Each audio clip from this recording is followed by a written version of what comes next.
Sir ಇದು ಡಿಪಾರ್ಟ್ಮೆಂಟಿಂದ ಕೊಟ್ಟಿರೋದಾ ಇಲ್ಲ ನೀವು ಓನ್ ಮಾಡ್ಕೊಂಡಿರೋದಾ? ಡಿಪಾರ್ಟ್ಮೆಂಟಿಂದನೇನಾ? ಓಕೆ.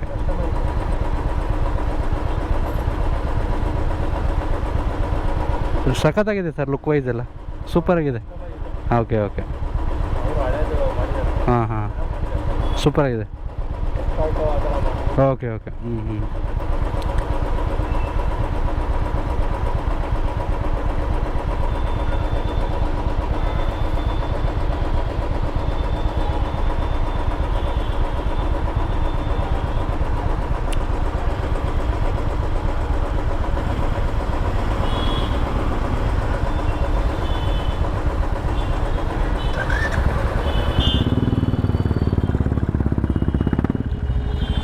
ಫ್ರೆಂಡ್ ನೋಡಿ, ಈ ಥರ ಗಾಡಿ ನೋಡಿದರೆ ಎಲ್ಲಾದರೂ ಬೆಂಗಳೂರಲ್ಲಿ ಪೊಲೀಸ್ ಡಿಪಾರ್ಟ್ಮೆಂಟ್ ಅವ್ರು, ಟ್ರಾಫಿಕ್ ಅವ್ರದ್ದು. ಸೊ ಇದು ಎಸ್ಪೆಷಲಿ ಪೊಲೀಸ್ ಡಿಪಾರ್ಟ್ಮೆಂಟಲ್ಲಿ ಎಸ್ಕಾರ್ಟ್ ಮಾಡ್ತಾರಲ್ಲ, ಆ ಟೈಮ್ಗೆ ಯೂಸ್ ಮಾಡ್ತಾರಂತೆ ಇದು ಗಾಡಿ. ಸಖತ್ತಾಗಿದೆ ಅಲ್ಲ?